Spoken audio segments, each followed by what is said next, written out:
दोस्तों इस वीडियो के अंदर हम सीखेंगे कि हम किस तरह से पेशेंट को घर पर ही ड्रिप लगा सकते हैं। तो दोस्तों जो है ड्रिप मुख्तलिफ वजूहात की बिना पर जो है रिकमेंड की जाती हैं डॉक्टर्स की तरफ से। हो सकता है कि पेशेंट के जिस्म में नमकियात और पानी की बहुत कमी हो चुकी हो, या उसको ग्लूकोज लगना हो, या हो सकता है कि हमें कोई मेडिसन देनी हो लेकिन उसको स्लो देना हो, तो इसलिए हम उसको ड्रिप में डालकर उसको दें। तो ड्रिप जो है मुख्तलिफ साइज़ की बड़ी छोटी हो सकती हैं, लेकिन तरीकाकार सबका सेम ही है। तो इस वीडियो के अंदर हम तफसील से सीखेंगे कि किस तरह से हम पेशेंट को घर पर ही जो है वो लगा सकते हैं। तो सबसे पहले मैं आपको इन चीज़ों का तारफ़ करवाता हूँ जो कि ड्रिप लगाने से पहले हमारे पास मौजूद हैं। तो दोस्तों सबसे पहले अगर आप देखें तो ये मेरे पास जो है ड्रिप लिक्विड बोतल है। जैसे कि अगर आप देखें तो ये सील पैक्ड है।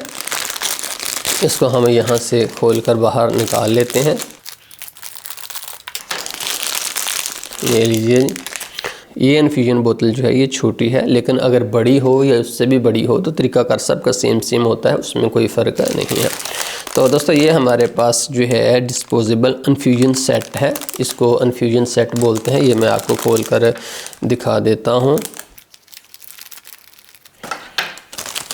ये लीजिए, ये दोस्तों हमारा इन्फ्यूजन सेट है। मैं आपको बता देता हूँ कि ये जो इसका एरिया है जो यहाँ पर इस बोतल के अंदर डाला जाता है, इसको स्पाइक बोलते हैं। ये जो है एरिया जहाँ पर हमें लिक्विड नज़र आता है, इसको ड्रिप चैम्बर बोलते हैं। ये नीचे वाली जो नाली है ये ट्यूबिंग है, ये सारी की सारी ट्यूबिंग है। और ये जो है रोलर क्लैंप है, जिससे हम ड्रिप की स्पीड को कम ज़्यादा कर सकते हैं। एंड पर अगर आप दोस्तों देखें तो ये नीडल है, ये कनेक्टर है, और ये जो आप देख रहे हैं ये वाली जगह इसको बोलते हैं इंजेक्शन साइट। यानी कि अगर हम इंजेक्शन देना हो तो हम यहाँ से पीछे से बंद करके इस चीज़ को, रोलर क्लैंप को बंद करके हम यहाँ से भी इंजेक्शन नीडल इसके अंदर डालकर दे सकते हैं। और इसके अलावा जब पेशेंट को ड्रिप चल ना रही हो तब हम यहाँ से ट्यूबिंग को दबाकर इसको यूं दबाएंगे तो उससे भी आगे प्रेशर बढ़ता है।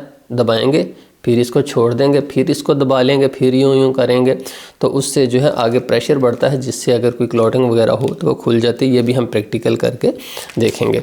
तो ये हमारा इन्फ्यूजन सेट है।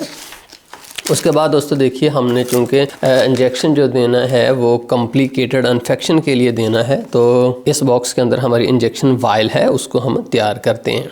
सबसे पहले हम इंजेक्शन को बाहर निकालते हैं। इंजेक्शन वायल के ऊपर से ये जो ढक्कन है इसको ये रिमूव कर दीजिए। सिरिंज पैकिंग को खोल लीजिए। इंजेक्शन एम्प्यूल को अब तोड़ते हैं। आप अपने बाएं हाथ के अंदर एम्प्यूल को पकड़ लीजिए, और जो दायां हाथ है उसकी जो इंडेक्स फिंगर है, इसकी जो पतली सी जगह आप देख रहे हो ना, ये पतली होती है, यहाँ से मोटी लेकिन यहाँ से बहुत पतली नेक है, इस नेक के अंदर डाल दीजिए, यूँ इसके साथ यूँ रख दीजिए, और इसको पकड़कर अब अंगूठे से इस जगह के ऊपर प्रेशर दीजिए और इससे ऊपर को कीजिए। ये लीजिए, आसानी से टूट गया। दोस्तों अगर आपको इस तरह से एम्प्यूल तोड़ने का नहीं पता तो सिंपल आप किसी भी मेटल की छोटी सी चीज़ जैसा कि चम्मच या कैंची वगैरह से हिट करके तोड़ लें। दूसरी एम्प्यूल को भी तोड़कर इसमें से सारे का सारा पानी सिरिंज में भर लेते हैं, और इस पानी को इंजेक्शन वायल के अंदर डाल देते हैं। सारा पानी हमने डाल दिया। अब आप प्लंजर को छोड़ दीजिए, वापस आने दीजिए, फुल पीछे खींच लीजिए ताकि जितना हमने लिक्विड डाला है उतनी हवा भी बाहर आ जाए। अब वायल को 5 से 10 मिनट हिलाइए। दोस्तों जैसा कि आप देख रहे हैं 5-7 मिनट हिलाने के बाद इसके अंदर सब कुछ हल तो हो गया है, लेकिन काफ़ी ज़्यादा यहाँ पर आप देखें तो झाग बनी हुई है। अब इस झाग से बचने के लिए ये है कि आप यूँ स्लो इसको कीजिए 2 मिनट, यूँ स्लो आप इसको करेंगे। अब जैसे पहले आप ज़ोर से शेक कर रहे थे वो नहीं, आप स्लो ये देखिए, ऐसे आपने 2-3 मिनट करना है, उससे सारी की सारी झाग ख़त्म हो जाएगी। तो अब उसके बाद देखिए किसी तरह का यहाँ पर जो है पाउडर भी नहीं है, और ये मुकम्मल तौर पर हल हो चुका है। इस बात को आपने इत्मीनान करना है। अब हम अपना नेक्स्ट प्रोसेस करते हैं। दोस्तों ये हमारी ड्रिप बोतल है, इसको हमने लटकाना है। सबसे पहले इसके ऊपर ये जो लगी हुई है क्लिप, इसको आप सीधा कर लीजिए, और अब हमने इसको लटका देना है। किस तरफ लटकाना है? जिस तरफ पेशेंट के कनूला लगा हुआ है, कैनोला जिस तरफ लगा है उस तरफ चारपाई के आप इसको लटका दीजिए। चाहे आप इसको छत से रस्सी डालकर लटका दीजिए, किसी चारपाई पर लटका दीजिए, किसी और चीज़ से हैंग कर दीजिए, रस्सी से लटका दीजिए, आपके ऑप्शन है, उन तमाम ऑप्शन आपके पास मौजूद है। लेकिन थोड़ा सा इस बात को इत्मीनान कीजिए कि ये पेशेंट से कम कोई 1 गज़ ऊपर जितनी आपकी ट्यूबिंग की लंबाई है होना चाहिए। चूँकि ये जो बोटल्स होती हैं ये ग्रेविटी के थ्रू काम करती हैं, अगर ऊंची होगी ग्रेविटी अपना काम करेगी तब ही ये जो है चलेगी, अदरवाइज़ अगर ये पेशेंट से नीचे है तो फिर इसके चलने का सवाल ही पैदा नहीं होता। तो यहाँ पर देखिए मैं ये स्टैंड लेकर आया हूँ, इसके ऊपर मैंने इसको यूँ लटका दिया। उसके बाद दोस्तों आप अपना इन्फ्यूजन सेट लीजिए। जैसा कि देखें मैं ये मेरे हाथ में इन्फ्यूजन सेट है और ये जो रोलर क्लम्प है ना, इससे आपने इसको मुकम्मल तौर पर यहाँ से बंद कर देना है। ये लीजिए जी, फुल आपने इसको बंद कर देना, ठीक है। उसके बाद आप यहाँ से ये कैप उतारिए, कैप उतर गई। इस बोतल को आप उतार कर यूँ कीजिए, यूँ इस तरह से नीचे से करके यहाँ से आपने इसके अंदर डाल देना है। अगर आप यूं करके डालोगे तो लिक्विड जो है पहले ही नीचे जो है आ जाएगा, इसलिए अक्सर लोगों को पता नहीं चलता। इसको यूं करके फिर यहाँ से डालना है। डालना किस तरह, यहाँ पर भी आप डाल सकते हैं, यहाँ पर भी, साइडों पर भी, और यूं सेंटर में भी आप डाल सकते हो। लेकिन आपने कोशिश करनी है कि आपने इसको सेंटर में डालना है, क्योंकि अगर आप सेंटर में डालोगे तो आपको सारी की सारी जितना भी लिक्विड है इसके अंदर लग जाएगा। जब आप साइडों पर डालेंगे तो थोड़ा सा बचा हुआ रहता है। तो ये लीजिए, यहाँ पर रख के इसको आप दबा दीजिए स्पाइक को। ये लीजिए, स्पाइक को मैंने दबा दिया। उसके बाद आप दोबारा इसको स्टैंड के ऊपर लगा दीजिए। स्टैंड पर लगाने के बाद दोस्तों आपने ये जो ड्रिप चैम्बर है इसको आधा भरना होता है। हर सूरत इसको आधा भरना है। अगर आप इसको आधा नहीं भरोगे तो उससे जो है हवा के पाइपिंग के अंदर जाने का डर रहता है। तो यहाँ से आप इसको दबाइए, उतनी दफ़ा आप दबाइए कि आधा चैम्बर भर जाए। ये लीजिए, आधा चैम्बर भर गया।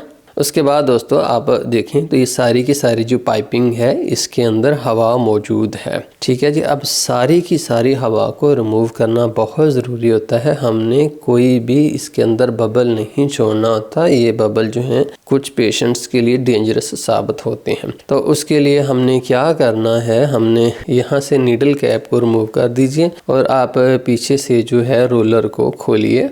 देखिए पीछे से ड्रॉप गिरने शुरू हो गए हैं और सारी की सारी हवा रिमूव होनी शुरू हो चुकी है। और जैसा कि अगर आप पाइपिंग के अंदर देखें ना तो आपको नज़र आ रहा है ये लिक्विड गुजर रहा है। ये देखिए आगे से गिरना शुरू हो गया। जब ये गिरना शुरू हो जाए तो इसका मतलब ये है कि अब नो मोर एयर। लेकिन उसके बाद भी आपने यकीनी बनाना है सारी की सारी पाइपिंग को मैनुअली देखिए कि कहीं पर उसके अंदर कोई बबलिंग इस तरह का कोई सीन तो नहीं है। जैसा कि मैं सारी पाइपिंग को देखिए इसके अंदर किसी तरह की हवा नहीं है, तो अब हमारा मसला हल हो चुका है। अब हम यहाँ से क्लम्प से मैं इसको बंद कर देता हूँ। उसके बाद दोस्तों अगर आप देखें तो ये बोतल जो है ये थोड़ी सी दरमियान से पिचक गई है। जब आप पेशेंट को लगाएंगे तो उससे ये और ज़्यादा पिचक जाएगी और उसके बाद जो है हमारी इन्फ्यूजन चलना बंद हो जाएगी। तो उसके लिए आप कोई भी नीडल ले लीजिए। जैसा कि अगर आप देखें कि मेरे पास एक बिल्कुल न्यू नीडल है, इसको आप यहाँ से रिमूव करके इसके बिल्कुल ऊपर वाले हिस्से में यूँ गुजार दीजिए। उससे ये जो इस पिचकी हुई है वो भी ख़त्म हो जाएगी और उसके बाद ड्रिप जो है आसानी से लग जाएगी। क्योंकि ये जो बोतल्स हैं थोड़ी सी सख्त प्लास्टिक की होती हैं, ये आमतौर पर नहीं लगती। अगर आसानी से लग रही है फिर तो ठीक है, अदरवाइज़ अगर नहीं लग रही तो एक नीडल को यहाँ पर डाल दीजिए। उसके बाद दोस्तों ये हमारा इंजेक्शन है, इसको हमने इस बोतल में डालकर जो है पेशेंट को लगाना है। तो देखिए मेरे पास वही सिरिंज है, इसके अंदर हवा भी वही है जो कि मैंने पहले पीछे को खींचा था ना, जैसे कि आपने वीडियो के पहले हिस्से में देखा था। अब मैंने इसको यहाँ से सीधे इसके अंदर यूँ डालना है और वही हवा इसके अंदर एजेक्ट कर देनी है। पहले एजेक्ट करने के बाद मैं सिरिंज को यूँ नीचे को कर लेता हूँ, ऊपर को कर लेता हूँ, तो इसकी नीडल नीचे को हो जाएगी। तो प्लंजर को मैं छोड़ता हूँ। तो जैसा कि अगर आप देखें तो प्लंजर खुद ही पीछे को जाना शुरू हो गया और इसके अंदर सारे का सारा इंजेक्शन जो है वो भरा जा रहा है इस वायल से।